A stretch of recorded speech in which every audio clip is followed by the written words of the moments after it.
This is the Be the Solution podcast, and I'm your host, Maria Quattrone. And today I welcome my guest, Emily Barry. Emily leads Barry team at Exp Real Estate Brokerage in Niagara Falls, alongside her husband, Joe Pyreneering, one of the region's top real estate teams with over 2 decades of industry expertise and a consistent track record as a top producer.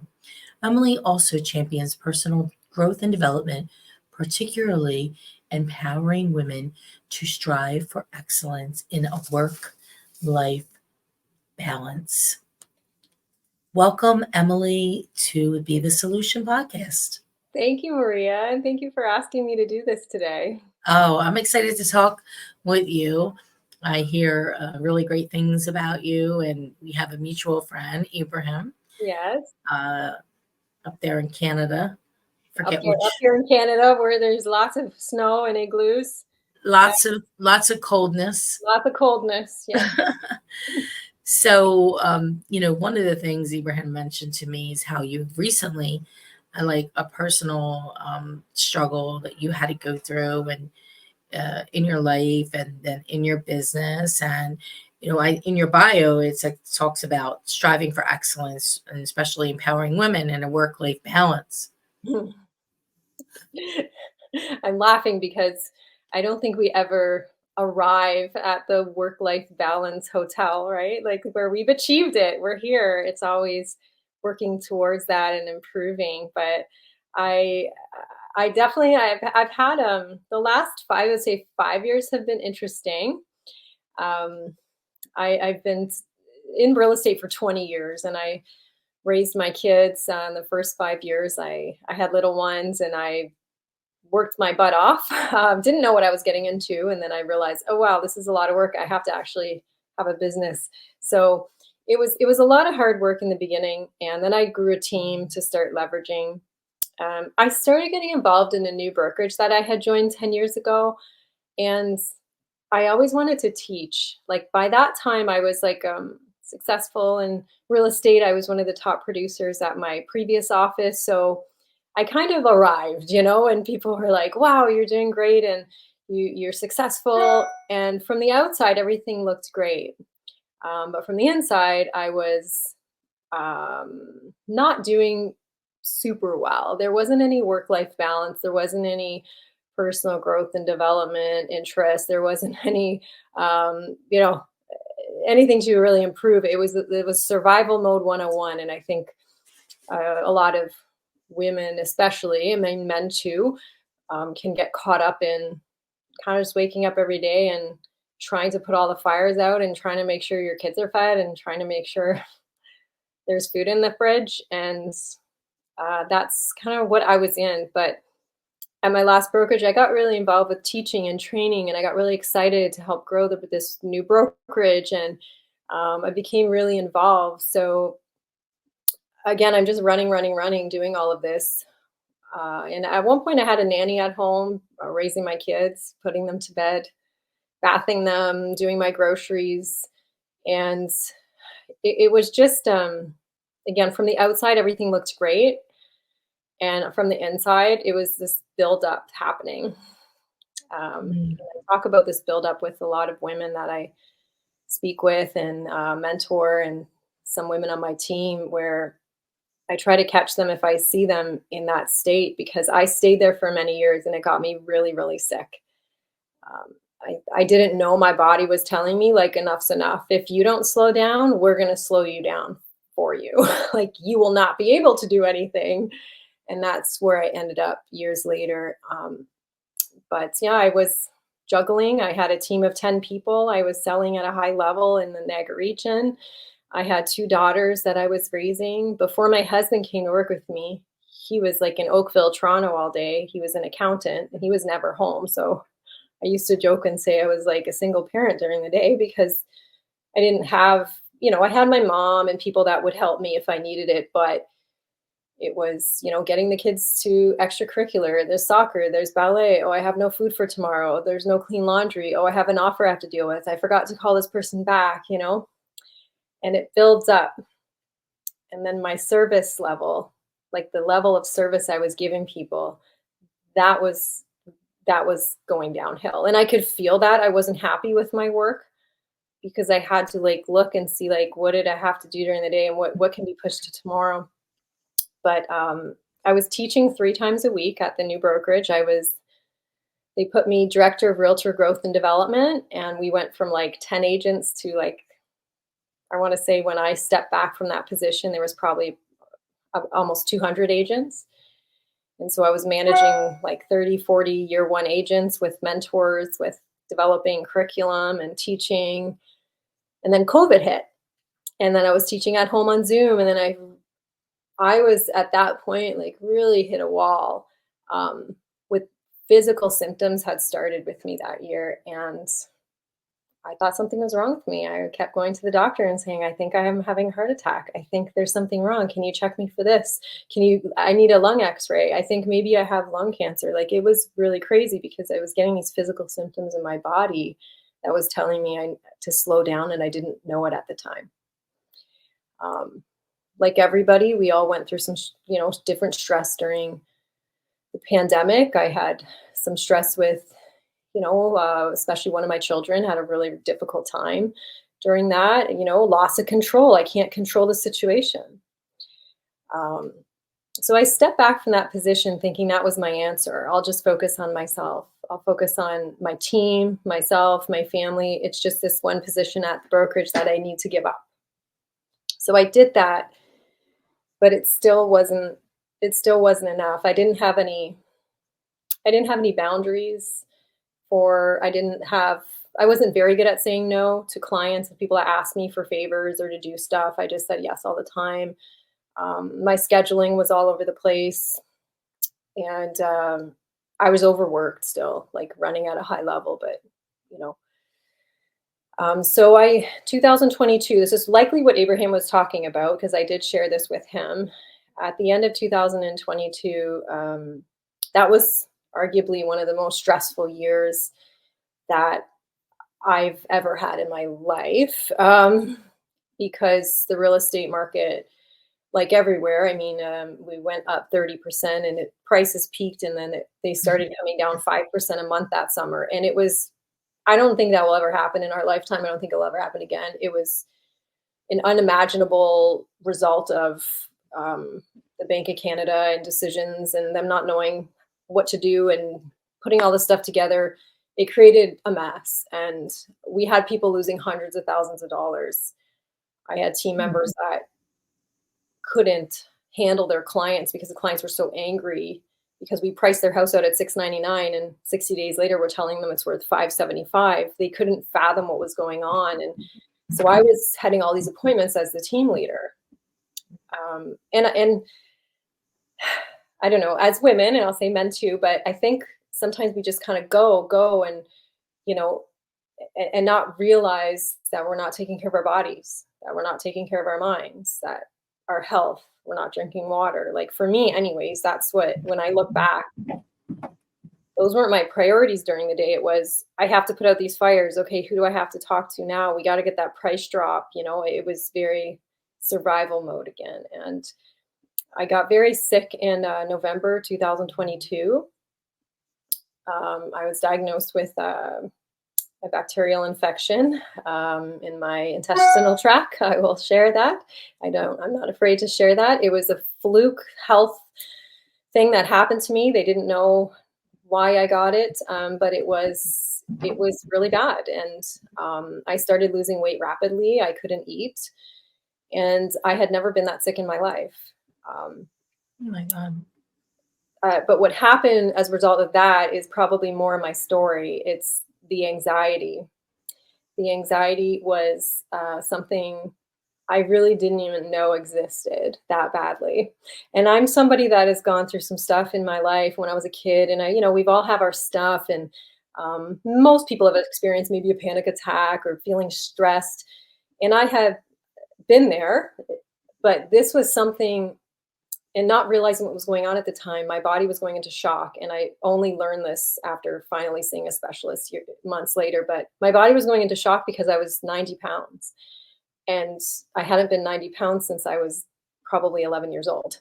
And everything was, my whole body was out of whack, and the chemistry and the hormones. I was in pain all the time, back pain, chest pain. So it actually prompted this state of anxiety that was constant all throughout the day, and it was horrible. I don't wish it on my worst enemy. I have teenage girls that had to see me in a very, very scary state of mind, and yeah, I probably January, February, March of 2023 were the scariest months of my life. I didn't even I thought I was going to die, and I thought, I was almost grieving my life. Like, I couldn't even look at a photo of myself a year earlier on my phone. I would start crying because, like, I couldn't remember feeling normal, and I Oh my didn't know God. when I was going to feel normal again, and it was very Were you scary. in the hospital?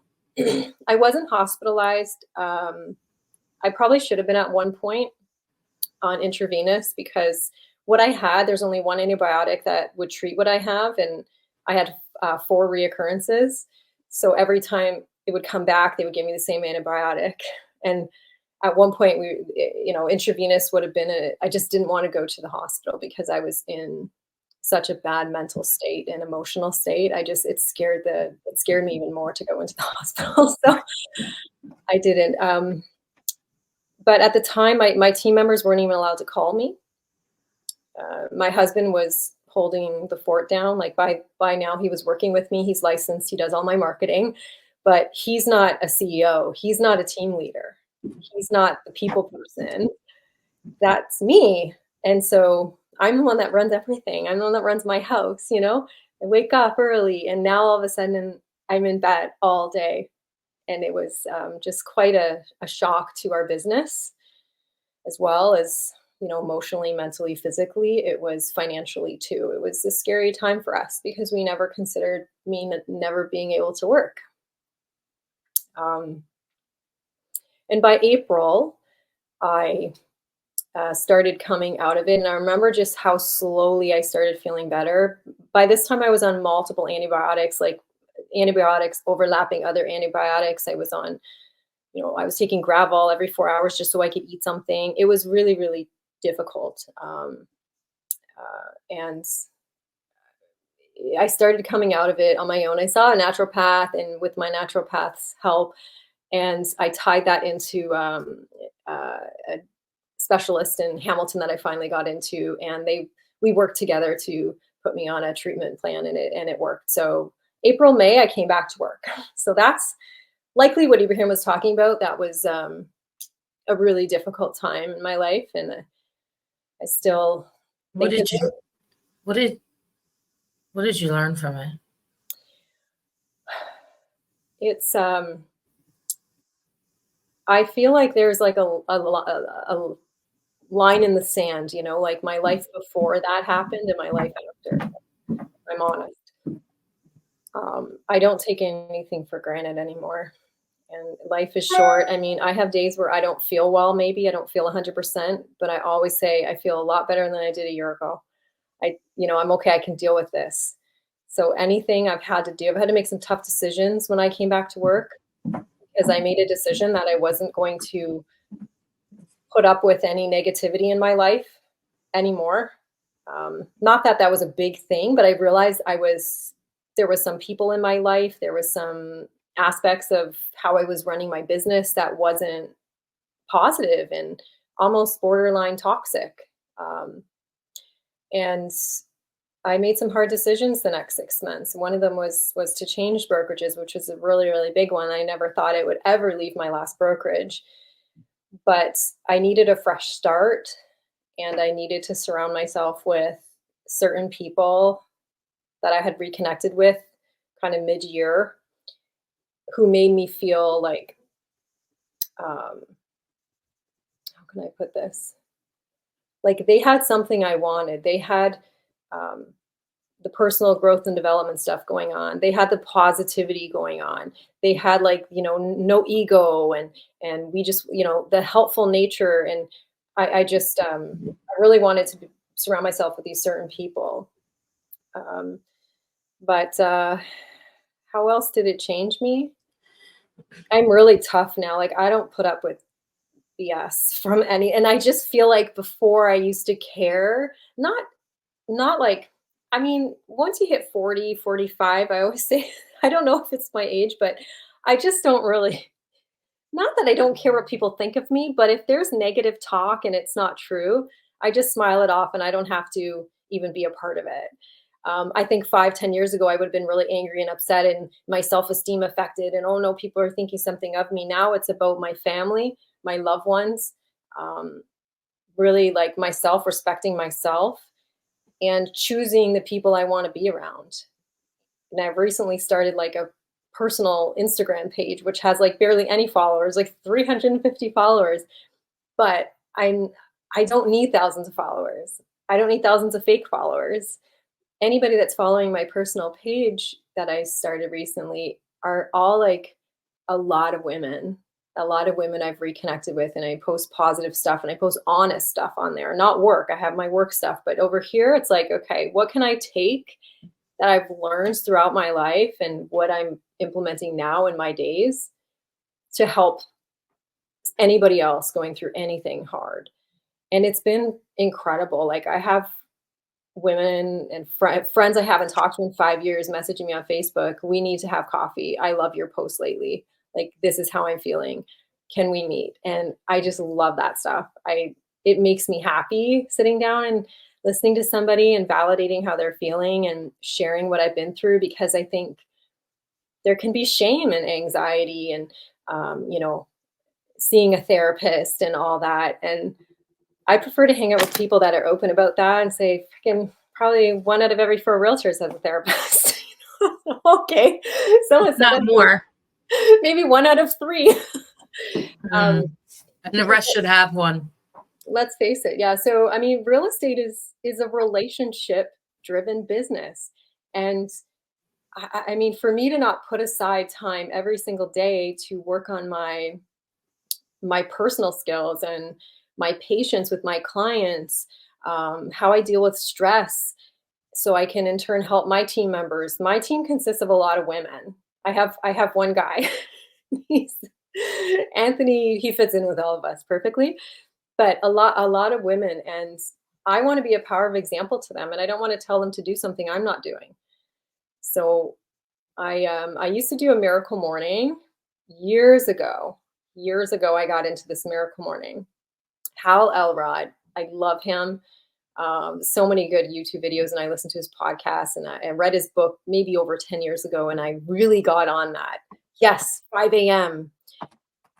But I think it was more productivity for me. I wanted to be successful, and I wanted to, be a top producer, because don't you know, people told me I couldn't do this. People told me, oh, I won't be successful because I'm just going to be entering into my child rearing years and I won't be good at real estate.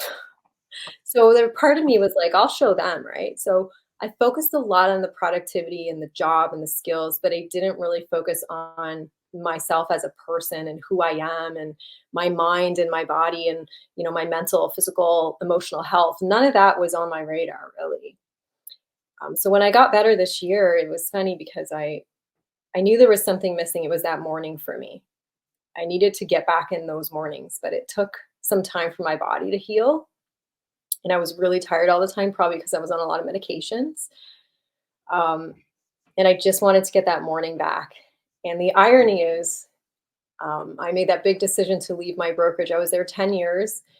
I was very close with a lot of people there. It was extremely difficult decision for me. I knew they would be really upset. I was one of the top teams there, and I helped them. We're doing a lot of recruiting in the beginning, and I taught a lot of the agents, and we were friends with the owners. But it was for the first time in my life, I said, this is the decision I have to make for me. I need a fresh start. I want to make this move, and I can't worry about what other people think of me, and I can't worry about the aftermath.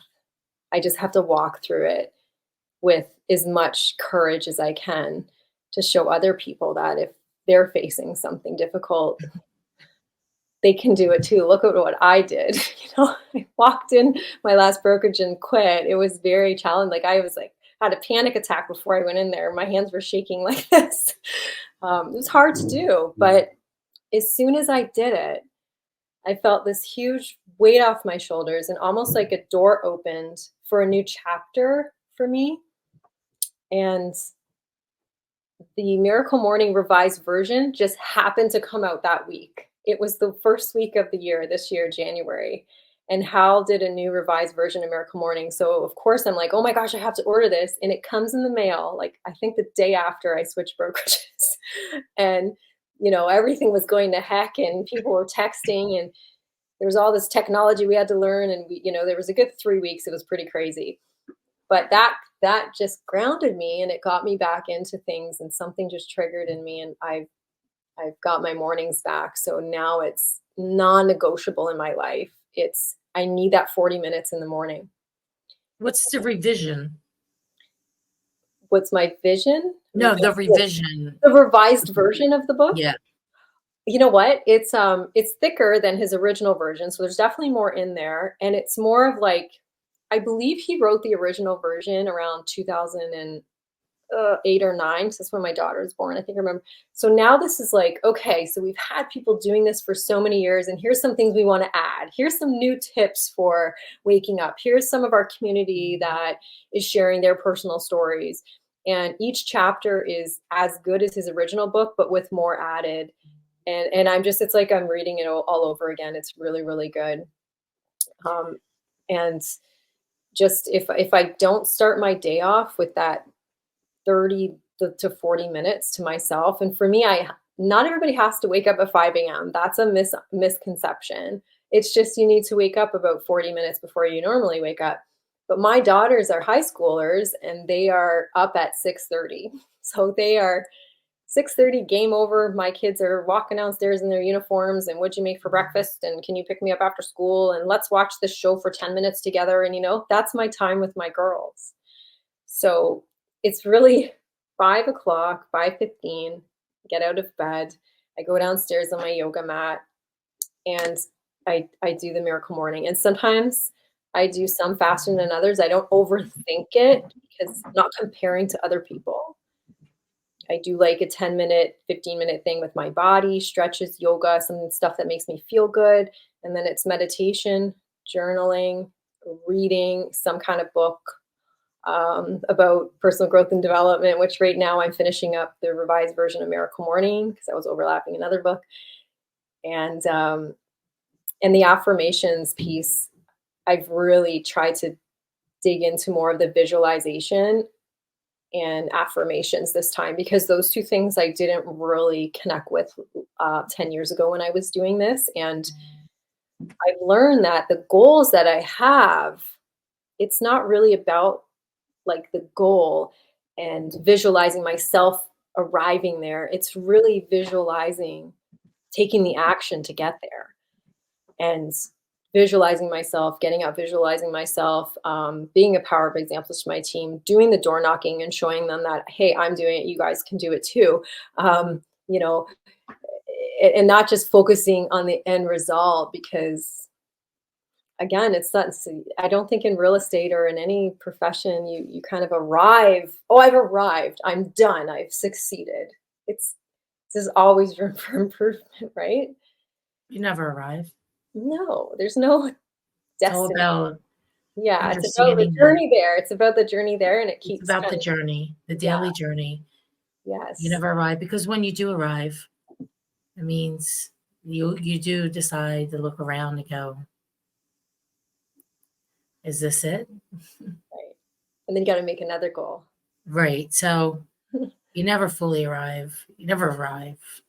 Right. It's a continuous effort.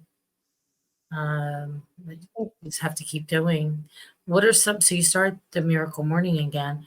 What are some other non-negotiables that you took from the sickness that you just won't do anymore? When I have learned to recognize when my body needs a rest. I have, instead of pushing through it, which I was always taught to push through that. I was raised by a single mother who always worked multiple jobs. And she was one of the toughest people I know.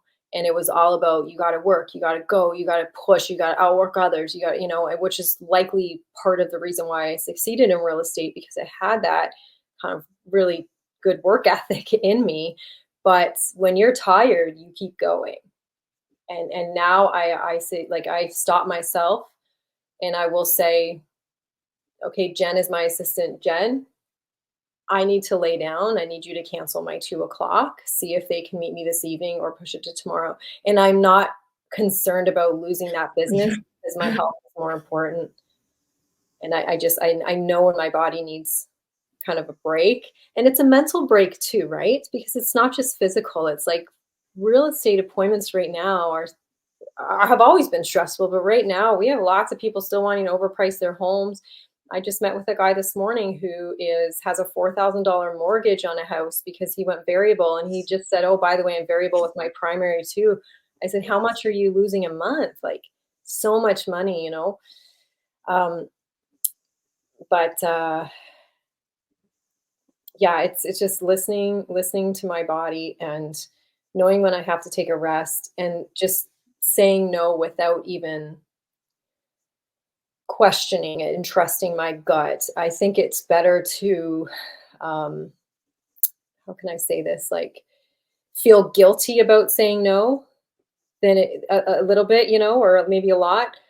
That Yes. is better choice than the other result that could happen.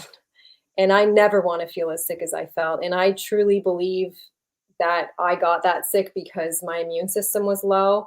Um, and I was under a lot of stress. And it was just kind of this whirlwind of conditions in my body that happened. But it was like, I think life just telling me, look, you need to slow down. Like, yes, you can be successful. Yes, you can have amazing relationships and be fulfilled and be a good mother and all of this stuff. You don't have to kill yourself to do it, and pleasing others. And I see my girls on my team and some of the girls I'm mentoring right now. It's a real big satisfaction for me if I'm mentoring them to do that and then I see them actually practicing it. One of my girls had a week last week. It was amazing, and she just looked more calm. She was like, "You're right. The phone rang and I didn't have to answer it." I was like, "I know. How did that feel?" She's like, "It felt very empowering." Because in real estate, like, the phone runs your life, but then what you're doing is, especially when we're home and moms, in real estate, you're not engaging your kids. You're not engaging your loved ones. You are looking at that phone and they're talking about their day and you're like, "Mhm, mhm, mhm. Oh, what? What did you say?" I did do that for years with my children. I've experienced the consequences of it. My oldest has had heart to hearts with me about it now that she's older, saying, "Mom, like, you weren't there." And at the time thinking, well, I'm, working towards being a strong woman in business and I'm doing this and I'm doing that, though. She was like a 10-year-old child. She doesn't care about that. She just wanted me home. She wanted me to say, "How was your day?" And she didn't want the phone in my hand. She wanted me to look at her in the eyes and listen to her. And there was lots of days that I didn't do that. So now it's about not dwelling on the past. I'm not going to beat myself up and make myself feel guilty. I'm open with my children now. And what do you need from me moving forward? That's all I can do is try to be the best I can be now moving forward. Um, there's no point in dwelling on things, right? No, no point in dwelling on things. Can't change the past. No, you look at what you can change, and that's what personal growth is. I mean, not everybody's religious, but there's something to be said about this serenity prayer. In real estate, the serenity prayer is so tied to real estate, people don't realize. Like, all day long, when my team members are getting hyper, they call me about a problem, okay? Doesn't matter what kind of problem it is, I can always circle it back to, okay, let's get a pen and paper out. What do you have control over in this situation? Sometimes it's nothing. So they're like, "Well, I don't have control over any of it." Okay, so you have control over your reaction to that. Are you going to carry this around and be upset and resentful all day and take that home to your family and let that affect your life and give that problem that you have no control over, that you did not create, let that problem have that much power over your day? Or are you going to make a decision to let it go? Focus on something else. And they'll be like, "Oh man, you're right." But sometimes there is stuff we can do. Sometimes we can get out of ourselves. And when I'm having a really bad day, that's why I love this new Instagram page that I started, because a lot of people I've connected on it, they everyone has problems. Everyone has their stuff. And when people see you being vulnerable and saying things online, um, and being honest, and they put their guard down and they'll reach out. And some of these people have nobody else to talk to, and I've met with women that have never connected at a level like that with anybody. And they're like, I just can't believe how honest you're being. Thank you. This is so helpful today. Like, this has been amazing. I'm like, I just talked to you and listened to you. You know, there's women out there that will do that with you. And there's women out there that will try to tear you down because they're jealous of what you have, or they're unhappy inside, or they're, bruised from things that happened to them in the past. It doesn't mean they're bad people. It just means not everybody has something to offer. Anyways, that's me rambling. Yes, Maria. No, it was very vulnerable and courageous to share your story. I think that a lot of us work a lot. I'm 20 years this month in the industry, so I know all about the long days, nights, more hours now than probably since 08, 9, 10, 11. Right. People really don't understand that.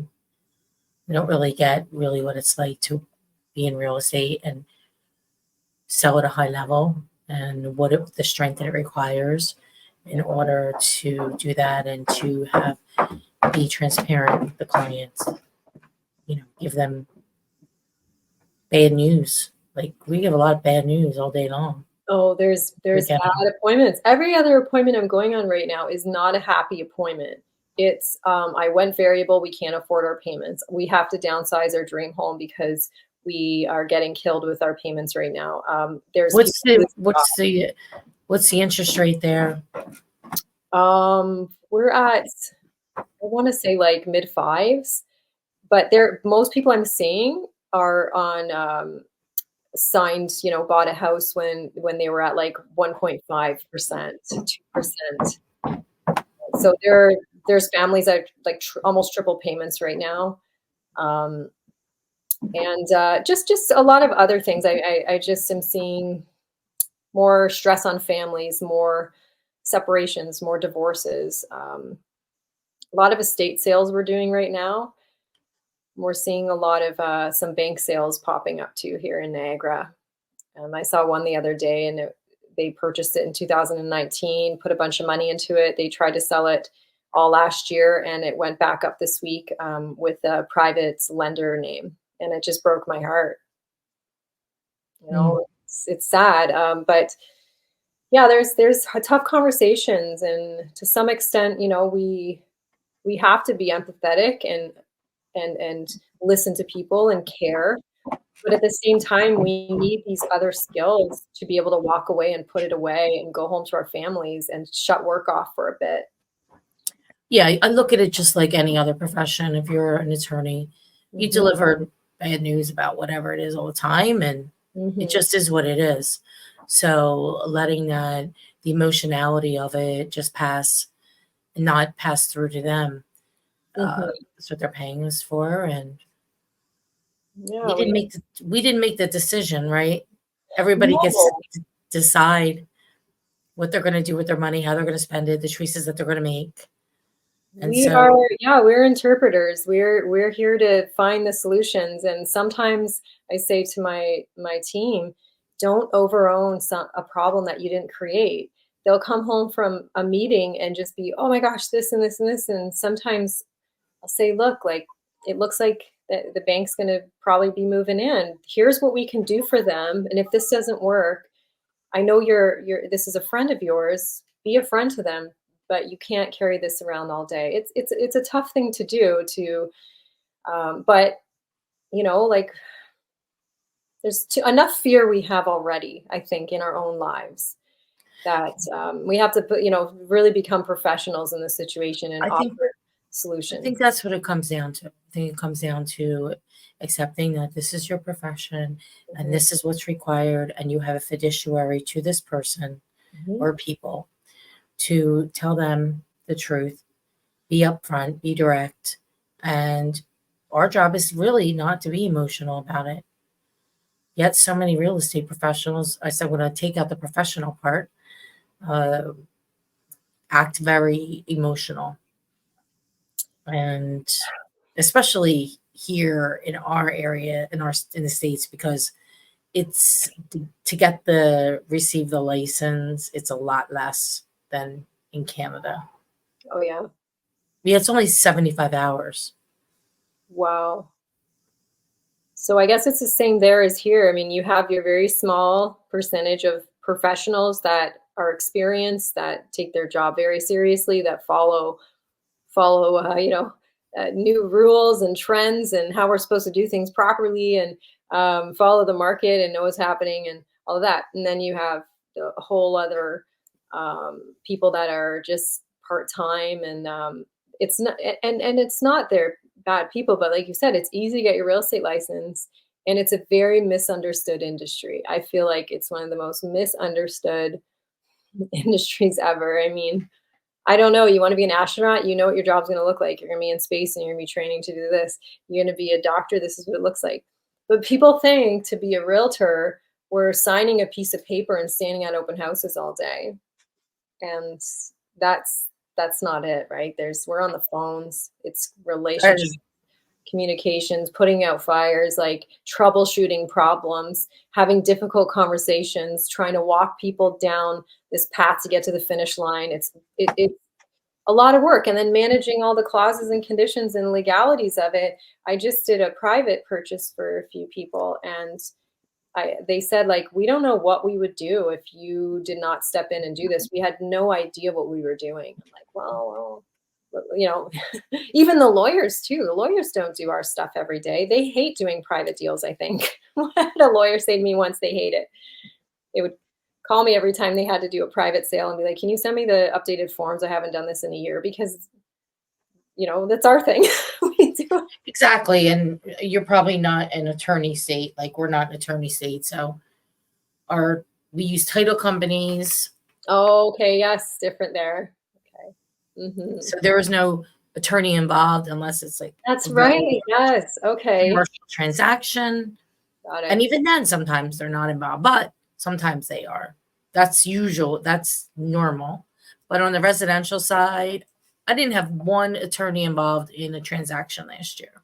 Oh my goodness. I've heard that. So when we've had periods where we have lots of deals not closing, like when the market was going up and when the market was going down very steep. There's problems to both of those scenarios, right? We had houses not appraising and people couldn't close. And then when the market was diving like this, the prices, we had a whole bunch of people didn't want to close because now the house isn't worth what I thought, and I'm going to walk away from my deposit. So when all of that happens here, we talk to the other agent, and this is like, oh, this is terrible. Your buyer's not going to close now. Oh my gosh. Yeah, they want out of the deal. We give it to the lawyers. We're like, that's terrible. Which lawyer did our client retain? Oh, they're good. They'll take care of it. And the lawyers fight it out. So you guys take care of all of that, right? Like if there's problems in somebody with closings, well, usually yes. We had one just recently where we had to send it to an attorney. Wow. Because we were dual side. Okay. Yeah. So. And how is your market where you are? Interesting. Okay. Sellers don't want to sell. Buyers would want to buy, but they have the rates and they own a home. If they don't own a home, then it's easier because you're renting. And there are some people that will sell because they're empty nesters. They're moving on to their last house. So they're relocating to Florida or to the Jersey Shore or somewhere else locally. So there's that. But the in-between is messy. Wow. Yes. And then commercial real estate is a whole nother thing, which we do commercial. So Oh, okay. We don't really touch commercial yeah, for we that. do. We don't do leasing. We don't do office or retail, but we do sales, multifamily, warehouses, investment properties, things like that. Land deals. Mm-hmm. So All right. hence interesting. That's a lot. Yeah, that is It interesting. is a lot. It is a lot. We have a different machine here. It's a little more complicated than driving a Toyota. I think everyone just got used to an abnormal real estate market that now this is abnormal for a lot of people, but it's really kind of what it used to be like, it's Yeah. You house have to, you have sitting to and get on the phone, call people, door knock, talk do to all other those realtors. things. Yeah, exactly. Talk to other realtors. Imagine that. Imagine getting on the phone with people. Before, we had this really funny Barbie meme that we were circling around during the bidding wars, like the pandemic, where it was like disheveled Barbie over here Oh was yeah. And was then the listing buyer agent agent, parking. and the listing agent was all glamorous. So when it flipped around, I took it and I put it in an app and I crossed out and I put listing buyer disheveled because that we were carrying a lot of listings and it was very stressful. Everyone needed price drops, nothing was selling, and if you had a buyer it was like, oh my gosh, we got a showing, and I'm calling the buyer and I'm just like, hey, so tell me about your buyer, are they pre-approved, let me tell you all about the house. And local agents that know me were laughing. They were like, wow, Emily, like, geez, last time I brought you an offer and there was 20, like, I didn't hear from you. It's like, well, I didn't have to call you, I had 20 offers. We just, now it's this old school, it's like, okay, let's try to sell our houses, let's get on the phone, let's promote, let's do open houses and call each other. And the new agents, I think, like networking, they're not teaching them how to network, they're teaching them how to buy Google ads and buy ads, or leads, I mean leads. It's when I got in the business there was no technology, it was just who you knew, and you had to not door knock, and you had to not be anonymous with anybody you met. um, and That's we it. we open housed a lot. Old school 101. Back I in door knocked for the action. first time. You're gonna make fun of me. I door knocked the Saturday that just passed with one of my new agents that just joined my team. I hadn't door knocked in 9 years. I shouldn't even admit that on this podcast. I hope you cut that out. I'm just telling you. 9 years I had to door knock. I go out and my husband's like, "Are you nervous?" I'm like, "I don't know." I hope it all comes back to me. And it did. And it's about just meeting people. And hey, we're doing an open house up the street. The one on this street that's been listed for a little while. Great. So we're inviting everybody today, and we're doing a gift card to this restaurant up the street that has the best pies. And all you have to do is show up and give us feedback for you. It was more like do your seller a favor, or your neighbor a favor. The neighbor really wants to get this sold, and we're hoping we can get some neighbors out today to give us some feedback on our price and how it presents. And it went very well, although it was freezing. I didn't like that, but yeah, just old school stuff, back to basics. And then why did we ever leave basics? We got distracted. Yeah. Well, there's lots of things we could go on and on about. Right. Very like so many technology and kinds of Hmm. shiny new objects coming. The shiny blue car. Yeah. I do a lot of I do coaching, and I've always believed in coaching. I've always believed in having mentors. Mentorships can come in different shapes and sizes. It could be somebody you don't even know, but you follow like something that they do and take that, or it's somebody you meet with, helps you with relationships, helps you with work, um, that kind of thing. But I have a coach right now. Her name is Maria Quattrone, and she's with Red Apple Coaching. She is a beast. She is the best fit coach for me that I've had, and I've gone through a lot of different coaches. Um, she just lays out step by step, and she cares, but she's tough. And before that, I went through a lot of different coaching systems, but I really feel strongly about mentorship. Not sure where I was going with that. Part of my part of my age is sometimes I go off on a tangent and then I'm like, where was I going with that? I hope any of our listeners can relate. No, people do it all the time.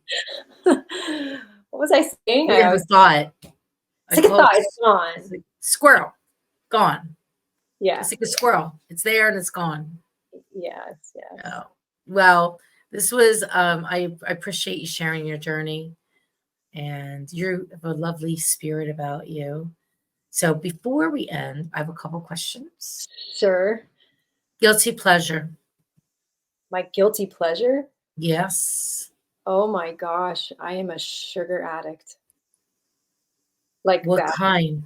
Okay, so I'm right now going 2 days with, like, cutting my sugars out, and my family knows it because 'cause I'll feel really tired. I, um, I will justify, like, what kind? Oh my gosh. I go to Costco, I'll buy, like, the coconut and the dark chocolate stuff, and I'll have, like, 5 in a row. Pies. I love pie, but sugar to me, like, I'm really bad. Well, I'm better now, and I'm trying to hear my body better, and but I would, have a chocolate bar for lunch. I would eat like bake cookies with my kids and eat like 6 of them because chocolate chip cookies are that's it for me. Warm made chocolate chip cookies. We have something over here called Craig's Cookies. Have you heard of Craig's Cookies? No. Okay, that is my number 1 weak spot, and it's in Niagara on the Lake, and I'll have to drive all the way there, but it is worth the drive to get 6 of these cookies and drive all the way home, and I don't share them with anybody, and I hide them in my house. That certainly is a guilty pleasure. I would say that that definitely is. Okay. So, what are you most excited about coming up in your future? Oh, oh, well, a personal and a business. My personal would be my oldest daughter going to university and helping her transition out of the house into a big girl world. A lot of parents will get really upset by that. I'm really excited for her. I'm really excited. So that's an exciting thing for us this summer, her last summer, and transitioning her into Toronto, the UFT. She's going to UFT in Scarborough for psychology. She's really Oh, smart. that's fantastic. Yeah, that's a personal one. We're really excited for Olivia. And then on a business is I just love my group I have right now. I love my team. I love everybody on it. We have such a good culture going. I love each and every one of them. And we just secured last month a new office space because at EXP it's in the cloud. It's a cloud brokerage. So I gave up my office space when I was with my old office. So now the team's been working from my house since January, literally. Like they're in my basement every day. They're upstairs printing in my dining room. So this is crazy. So we have space that's going to be ready mid-April, the 1,400 square foot in North End, Niagara Falls, amazing area, great plaza, right next to the high school I graduated from. And we're doing new floors, new trim, pot lights, new furniture. Financially, we're like, oh my gosh, what are we doing? But we know it's going to be worth it because we're going to have a really nice home base, and we have lots of plans for that office to hang out there and grow the team and do lots of really cool training and workshops. And so that's exciting for us, is to get that space opened, I think. Yeah, it's very exciting. Congratulations. Yeah, thank you. It was great to have you on Be the Solution podcast today, Emily. How can people reach you? Oh, people can reach me. Well, I have a Facebook page, The Berry Team, not spelled like Halle Berry, Barry, The Berry Team. On our Facebook page, Messenger, or my Instagram is, I believe my personal Instagram right now is Emily Berry _realtor. And then I have The Berry Team as my big Instagram page. And we have a website, theberryteam.ca, and that has all of our bios and connect with me. And I think if somebody Googles me, my direct number comes up everywhere. So, Awesome. Well, thank you so much for sharing your story and the time today with us and to our listeners. yeah, very nice to meet you, Maria. Yes, my best. Okay, you take care. You Thank too, you. Emily.